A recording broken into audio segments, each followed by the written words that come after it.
예배의 자리에 오신 여러분들을 진심으로 환영합니다. 지난주 우리는 하나님의 이 섭리 가운데에 사울과 사무엘이 서로 만나게 되는 그와 같은 장면을 보았습니다. 사울의 아버지가 어느 날 갑자기 여러 마리의 이 암나귀들을 잃어버리는 아주 불운한 일을 겪게 됩니다. 그러나 이 일에는 사울과 사무엘을 만나게 하려는 하나님의 계획과 섭리가 있었습니다. 사울을 만나게 된 사무엘은 장차 이스라엘이 왕이 될 것이다 알려주게 되었고, 사울은 상석에 앉아서 미리 준비해 놓은 넓적다리를 받게 됩니다. 이 원래 넓적다리는 제사장이 먹는 음식인데 그것을 사울에게 양보한 겁니다. 이것은 자신의 모든 권위를 사울 앞에 내려놓고 사울에게 지금 최고의 예우를 대해주는 거지요. 다음 날 사무엘이 사울과 둘만 남았을 때에 사울에게 기름을 붓고 입을 맞추게 됩니다. 기름을 붓는다는 것은 이제 이 사람은 하나님의 종으로 특별히 구별하여 세움을 받았다는 것을 의미합니다. 원래는 제사장을 세울 때에 기름을 부었지만 이후로는 왕과 선지자를 세울 때에도 기름을 붓게 됩니다. 또 입을 맞춘다는 것은 경의를 표하는 행동입니다. 사무엘은 사울에게 기름을 붓고 이를 맞춘 후에 하나님께서 사울을 이스라엘의 지도자로 삼으셨다는 사실을 선포하게 됩니다. 그러나 사울의 입장에서는 이 모든 일들이 너무나 당황스럽고 또 당혹스럽게 느껴졌을 겁니다. 그러자 사무엘은 사울에게 앞으로 3가지 징조를 만나게 될 것이라고 말합니다. 사울은 이 징조를 만나게 되면서 자신이 왕으로 세움을 받았다는 사실을 확신하게 될 겁니다. 우리 먼저 2절 말씀을 같이 한번 읽겠습니다. 내가 오늘 나를 떠나가다가 베냐민 경계 셀사에 있는 라헬의 묘실 곁에서 2 사람을 만나리니 그들이 내게 이르기를 내가 찾으러 갔던 암나귀들을 찾은지라. 내 아버지가 암나귀들의 염려는 놓았으나 너희로 말미암아 걱정하여 이르되 내 아들을 위하여 어찌하리요 하더라 할 것이요. 첫째는 잃어버린 암나귀를 찾았다는 소식을 듣는 겁니다. 베냐민 지파의 경계에는 셀사라는 곳이 있는데 이곳에는 라헬의 무덤이 있었습니다. 사울의 일행이 이 라헬의 무덤에 이르렀을 때에 2 사람을 만나게 된다는 거지요. 그런데 그 2 사람이 사울에게 말하기를 암나귀를 이미 찾았기 때문에 더 이상 걱정하지 않아도 된다, 이렇게 위로를 해준다는 겁니다. 오히려 당신의 아버지가 이제는 당신들 때문에 걱정하고 있다라는 말로 그들에게 전해준다는 말을 듣게 됩니다. 그런데 여기서 놓치지 말아야 할 것은 바로 이 이야기를 듣고 있는 장소입니다. 2 사람을 만나게 되는 장소가 바로 라헬의 무덤입니다. 라헬은 야곱이 아내로 맞이했던 여인이자 야곱이 가장 사랑했던 여인이었습니다. 라헬은 오래도록 자녀를 낳지 못하다가 2 아들을 낳게 되는데 그 아들이 바로 요셉과 베냐민입니다. 그런데 라헬은 이 2번째 아들 베냐민을 출산하다가 생명을 잃어버리게 됩니다. 라헬은 죽어가면서 출산한 아들의 이름을 베노미, 다시 말하면 슬픔의 아들, 이렇게 지었습니다. 어머니가 없는 삶을 어떻게 살 것인가, 그렇게 생각하면서 안타까움에 베노미라는 이름을 지어준 거지요. 하지만 야곱은 그 아들의 이름을 베냐민, 오른손의 아들이라고 지어주게 됩니다. 오른손은 원래 이 하나님의 도우심, 하나님의 능력을 상징합니다. 따라서 베냐민이라는 뜻은 비록 이 아이가 어머니를 잃어버리는 슬픔 가운데 태어났지만 하나님의 도우심과 능력으로 아무런 어려움 없이 살아가기를 바란다는 아버지의 애틋한 마음이 담겨져 있는 그와 같은 이름입니다. 베냐민은 어머니의 생명과 바꾼 아주 고귀한 아들입니다. 베냐민은 어려서부터 어머니를 그리워했고 어머니의 은혜에 감사하는 마음을 가지면서 살았을 겁니다. 그리고 이 베냐민 지파는 바로 이 베냐민의 어머니 라헬의 무덤이 있는 땅을 훗날에 차지하게 됩니다. 베냐민 지파는 이 라헬의 무덤을 볼 때마다 라헬의 희생적인 사랑을 기억하면서 자신들이 얼마나 소중한 사람인지를 다시금 실감할 수 있었습니다. 바로 이 사울이 라헬의 죽음으로 태어난 베냐민 지파의 후손입니다. 이곳에서 2 사람을 만났다는 것은 라헬이 생명을 바쳐 베냐민을 출산했던 것처럼 이제 사울도 자신의 생명을 바쳐서 하나님을 사랑하고 백성들을 돌보는 그와 같은 왕이 되어주라는 의미가 있습니다.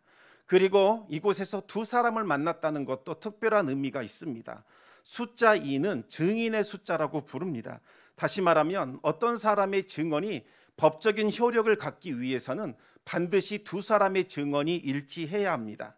사무엘이 사울에게 했던 말들이 이제 두 사람의 입술을 통해서 증언되고 있고, 이제 그 증언은 법적인 효력을 발휘한다는 것을 뜻하게 되는 거지요.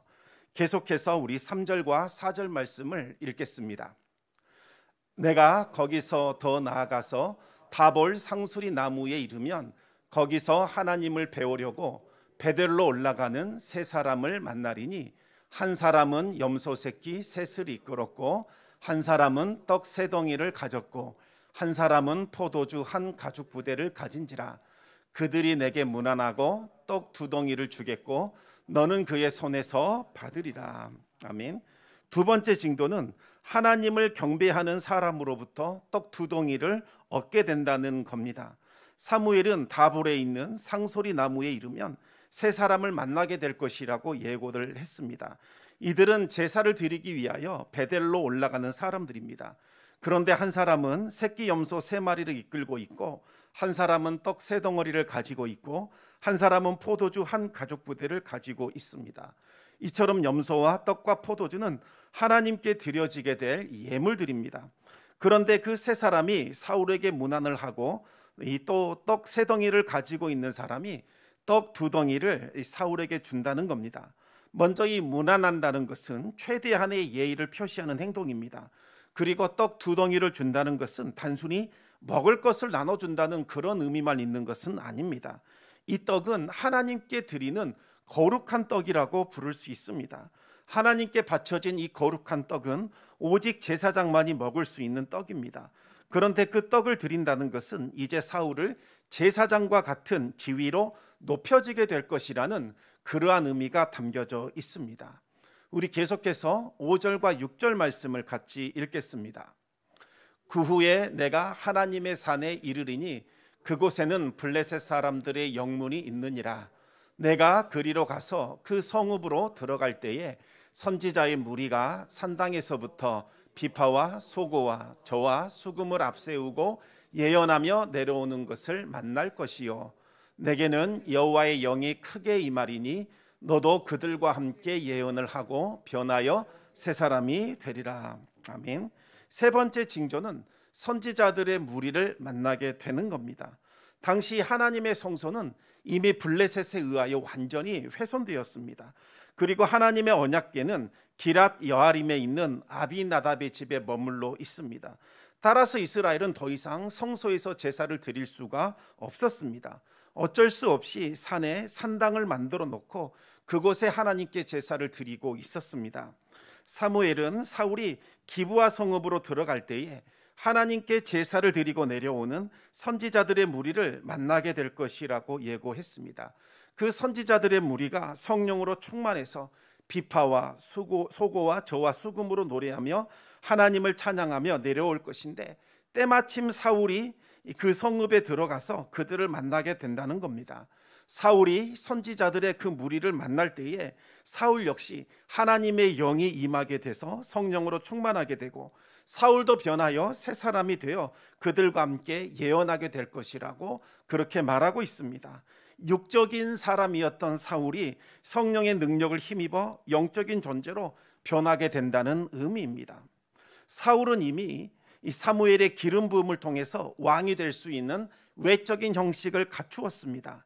하지만 이 외적인 형식을 갖추었다고 해서 곧바로 이스라엘의 왕이 될 수 있는 것은 아닙니다. 성령의 기름 부음을 받아서 심령의 변화가 있어야 비로소 이스라엘의 왕이 될 수 있는 거죠. 하나님은 첫 번째, 두 번째 징조를 통해서 꽉 닫혀 있었던 사울의 마음을 완전히 열어주실 것입니다. 그리고 사울의 마음이 활짝 열렸을 때에 세 번째 징조를 통해서 성령을 부어주십니다. 이로써 사울은 심령이 변화가 되고 자신이 이스라엘의 왕으로 부르심을 받았다는 것을 확신하게 되는 거죠. 하나님은 오늘날에도 이와 같은 방식으로 일하셨습니다. 처음부터 나 정도면 하나님의 일을 할 만큼 충분한 자격을 갖추었다, 이렇게 말할 수 있는 사람은 하나도 없습니다. 하나님께서 우리를 어떠한 일로 부르셨을 때에 우리는 의문을 갖게 됩니다. 왜 나 같은 사람을 부르셨을까? 왜 나처럼 부족한 사람에게 이와 같은 일을 맡겨주실까? 그렇게 의문을 갖게 되죠. 그래서 처음에는 거절합니다. 나 말고 능력 있는 사람, 뭔가 이 일을 감당할 수 있는 그 사람을 한번 시켜보라고 우리는 말하게 됩니다.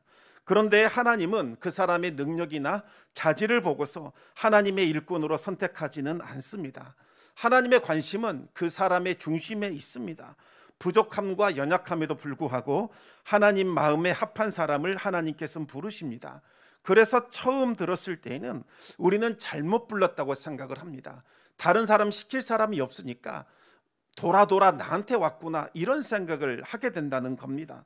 그래서 우리는 계속해서 거절하게 되는데 하나님께서는 여러 징조를 통해서 우리의 마음을 계속해서 열어주십니다. 그리고 우리의 마음을 성령으로 감동시켜 주셔서 이 일 가운데 하나님께서 나를 부르셨구나, 그렇게 확신을 갖도록 만들어 주십니다. 우리가 하나님의 일을 할 때에 가장 중요한 것은 초심을 잃어버리지 않는 겁니다. 우리는 처음에 그와 같은 감격적인 고백을 합니다. 하나님께서 부족한 사람을 부르셔서 하나님의 일을 맡기셨구나, 이와 같은 마음을 갖게 됩니다. 그런데 우리가 시간이 지나면 그와 같은 마음을 잃어버리게 됩니다. 그래서 두렵고 떨리는 마음으로 맡겨주신 일을 하는 것이 아니라 습관과 우리가 해왔던 방식을 따라 자꾸 그 일을 하려고 하는 겁니다. 지난해에 이와 같이 일을 했으니 이렇게 일하면 될 것이다 라고 우리가 아예 단정지어 버리는 거죠. 하나님께서 올해에는 새로운 일을 하실 수 있고 새로운 방식으로 하나님의 살아계심을 보여줄 수 있지만 그 가능성 자체를 타단시켜 버립니다. 우리가 해왔던 방식이 이와 같으니 올해도 별다른 일이 없을 것이다, 우리가 애둘러서 하나님의 일하심을 막아버리는 겁니다. 우리가 늘 부족한 우리 자신을 고백해야만 두렵고 떨리는 마음으로 하나님 앞에 나아갈 수 있고 어떤 일을 하기 전에 먼저 무릎 꿇어 하나님께 기도할 수 있는 겁니다. 하나님, 이 일을 통하여 무슨 일을 보여주시기를 원하십니까?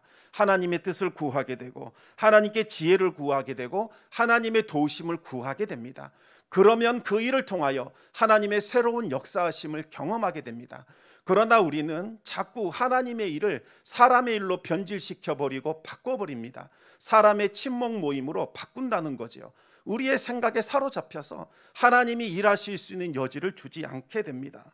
우리가 초심을 잃어버리면 이제 교만에 빠지게 됩니다. 나 말고 누가 이 일을 하겠는가? 내가 없으면 아무 일도 이루어지지 않을 것이다. 그와 같은 고집과 아집에 빠져들게 되는 겁니다. 내가 이미 경험한 것들, 내가 알고 있는 것들, 그것으로 하나님의 일을 하려고 시도하게 됩니다. 그러다가 사울이 몰락하게 된 겁니다. 사울이 초심을 잃어버리게 되자 마치 자신에게 왕이 될 만한 충분한 자격이 있는 줄로 착각을 했습니다. 그렇게 왕권에 집착하게 된 사울은 하나님의 뜻을 거역하게 되었고 결국에는 하나님을 버리고 하나님을 떠나게 됩니다.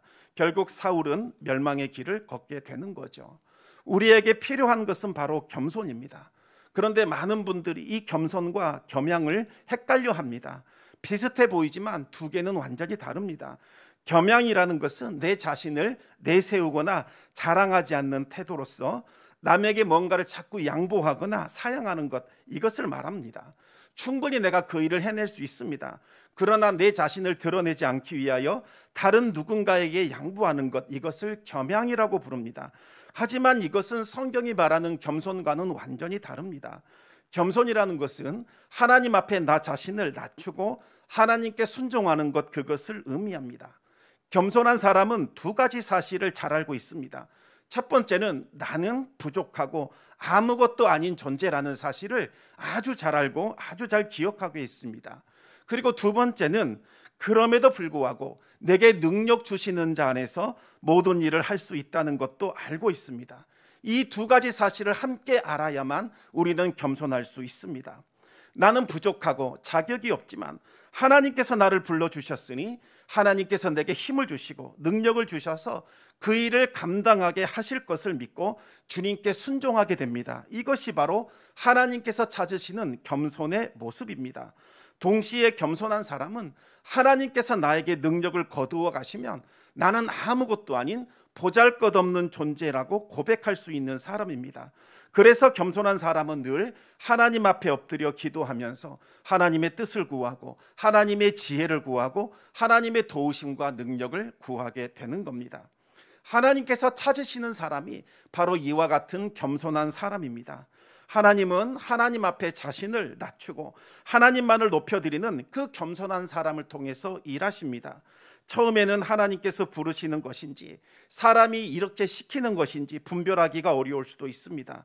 그런데 하나님께서 주변 사람들을 통해서 그리고 여러 가지 상황을 통해서 환경을 통해서 계속해서 나에게 말씀하시다 보면 그것이 나를 부르시는 것이라는 것을 우리가 점차 깨닫게 됩니다. 그리고 최종적으로는 성령을 통해서 우리의 마음에 감동을 주셔서 하나님께서 이 일에 우리를 부르셨다는 것을 확신시켜 주십니다. 그와 같은 마음의 감동이 있을 때 우리는 하나님 앞에 엎드려 순종해야 하는 거지요. 사울은 사무엘에게 이렇게 말합니다. 만약 이와 같은 징조가 임하여서 너에게 이제 확신이 든다면 반드시 순종해야 한다, 이렇게 권면을 했습니다. 우리 7절 말씀을 한번 읽어보겠습니다. 이 징조가 내게 임하거든 너는 기회를 따라 행하라. 하나님이 너와 함께 하시느니라. 아멘. 이와 같은 세 가지 징조가 임하게 되면 하나님이 너와 함께 하신다는 증거가 되니 더 이상 불신하거나 의심하지 말고 말씀에 순종하라, 그렇게 말씀하셨습니다.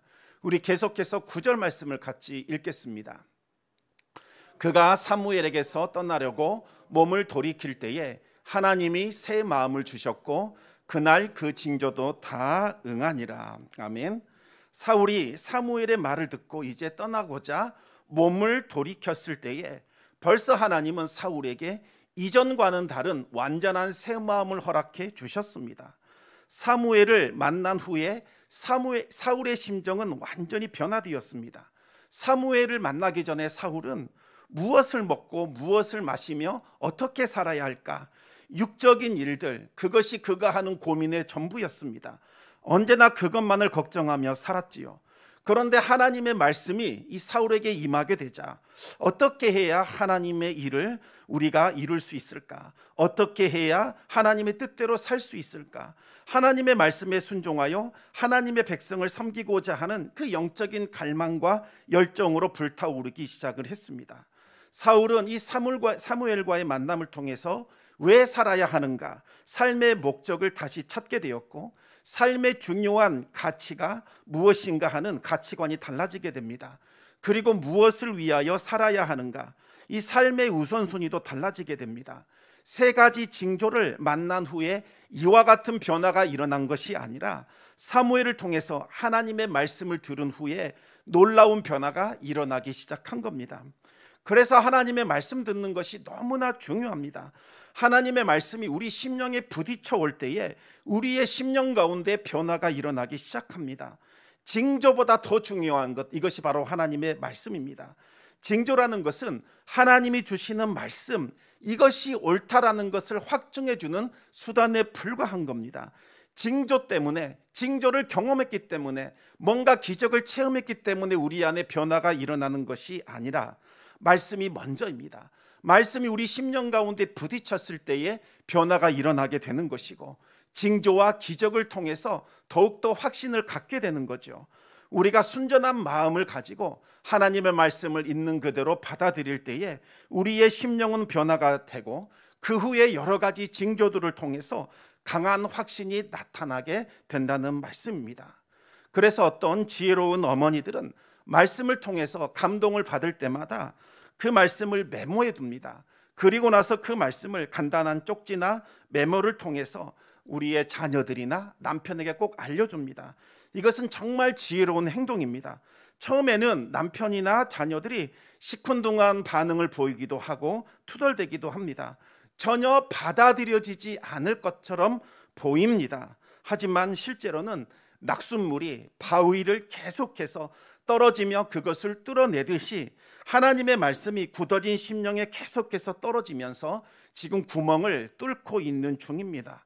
그러다가 어느 순간에 성령님께서 다이너마이트와 같은 폭발력을 일으켜 주셔서 송두리째 그의 심령을 변화시키는 일들이 일어나게 되는 겁니다. 사울의 심령에 이와 같은 변화가 일어나자 놀라운 일들, 흥미로운 일들이 일어나게 됩니다. 우리 10절에서 12절 말씀을 같이 한번 읽겠습니다.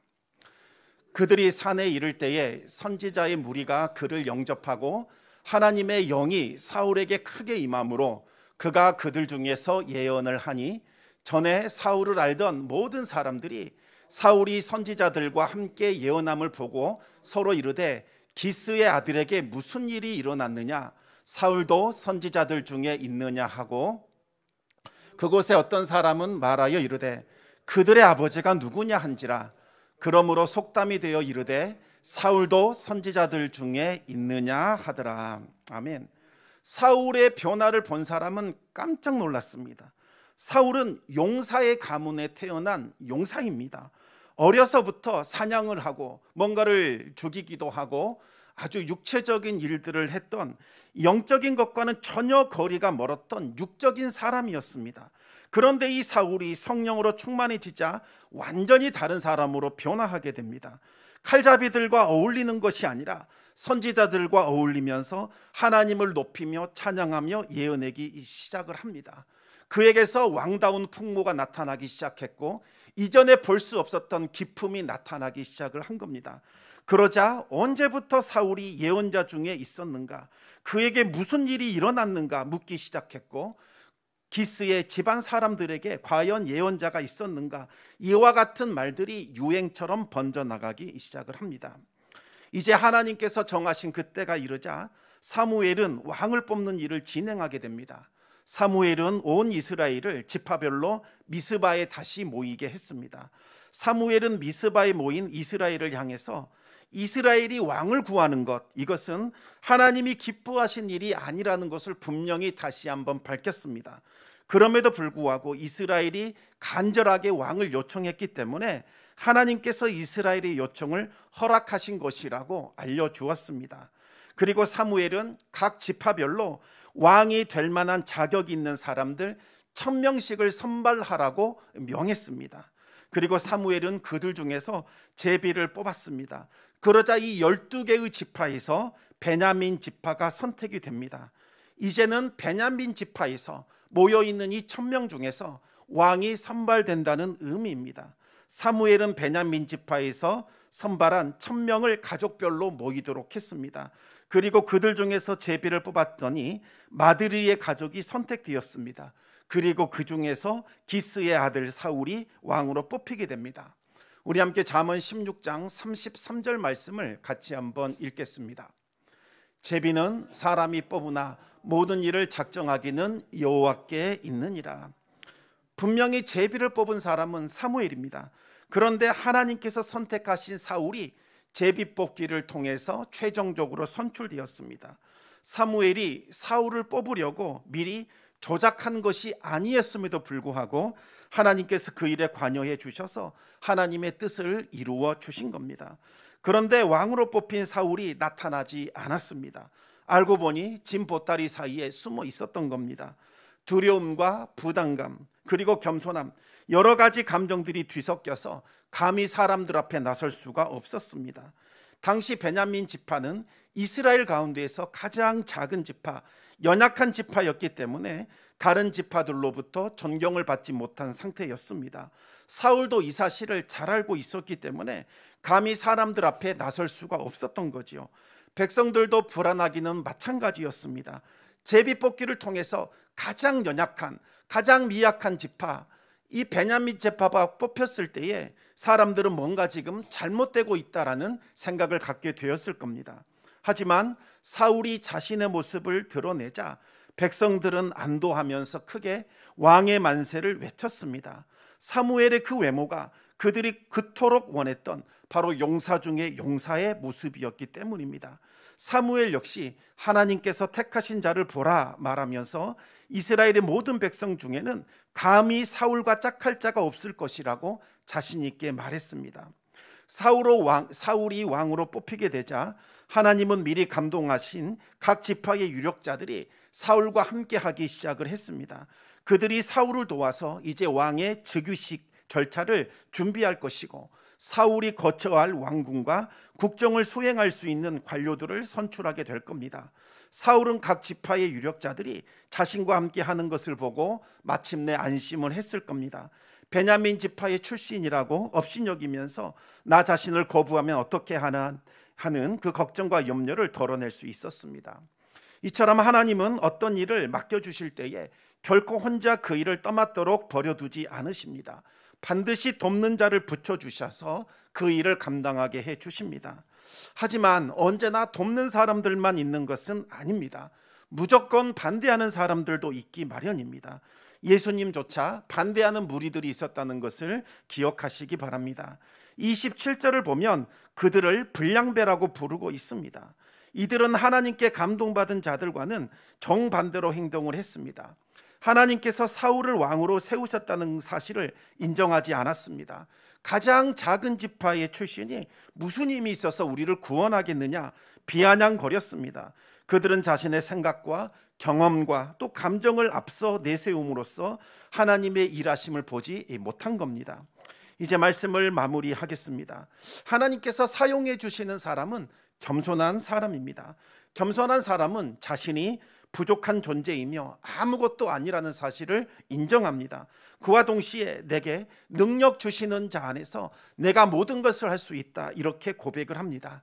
나는 부족하지만 하나님께서 함께 하시니 모든 일을 할 수 있노라 고백하며 하나님께 순종하는 사람, 이 사람이 바로 하나님께서 찾으시는 겸손한 사람입니다. 우리가 하나님의 일에 순종하기로 작정할 때에 하나님은 우리에게 돕는 사람들을 붙여주십니다. 어떤 일을 하든지 반드시 돕는 사람, 동역자를 달라고 꼭 기도하시기 바랍니다. 그리고 또 반대하는 사람들도 있기 마련이라는 사실을 기억하시기 바랍니다. 그 사람들 때문에 좌절하거나 낙심할 필요는 없습니다. 때가 되면 하나님께서 모든 일들을 아름답게 해결해 주시기 때문입니다. 오직 하나님 한 분만 바라보시면서 믿음으로 순종하시기 바랍니다. 그리하여 하나님의 영광을 경험하게 되기를 우리 주님의 이름으로 축원합니다. 이제 말씀을 기억하며 우리 함께 기도하기를 원합니다. 하나님은 우리를 통하여 하나님의 일을 이루어 가시기를 원하십니다. 우리가 하나님의 일을 경험하려면 하나님 앞에 겸손해야 합니다. 순종해야 합니다. 우리가 날마다 다시 하나님께 물어야 합니다. 하나님, 이번에는 어떻게 일하실 것인지요? 하나님은 우리를 통하여 어떠한 일들을 나타내기를 원하십니까? 그와 같이 겸손하게 하나님께 물어야 합니다. 그렇지 않으면 지난해 했던 방식으로, 그 전에 했던 방식으로 사람의 일로 바꾸어 사람의 일을 하게 됩니다. 그 일을 했음에도 불구하고 하나님의 살아계심을 전혀 경험하지 못하고 도리어 원망과 불평과 시비와 질투가 나타나게 됩니다. 그리고 하나님을 향하여서 패배의식이 나타나게 됩니다. 우리가 열심히 일하지만 하나님은 과연 무엇을 하시는가? 하나님 과연 살아계시는가? 그와 같은 불신앙이 더욱더 깊어지는 겁니다. 이 모든 일들이 일어나게 되는 이유는 사람의 생각과 사람의 감정과 우리의 것을 더 높였기 때문입니다. 이제 다시 내려놓아야겠습니다. 하나님, 하나님의 영광을 보기를 원합니다. 새롭게 하기를 원합니다. 주님의 뜻에 순종하기를 원합니다. 주님께서 일하시는 것을 보기 원합니다. 우리 자신을 낮추게 하여 주시고 모든 것을 내려놓고 하나님께 온전히 순종하는 겸손한 자들 되게 하여 주시옵소서. 사울에게 나타났던 그와 같은 영광스러운 일이 우리에게 일어나기를 원합니다. 우리의 심령을 변화시켜 주시옵소서. 성령으로 충만하게 하여 주셔서 하나님의 일을 경험하게 하여 주시옵소서. 그와 같이 기도하며 주님 앞에 나아가겠습니다.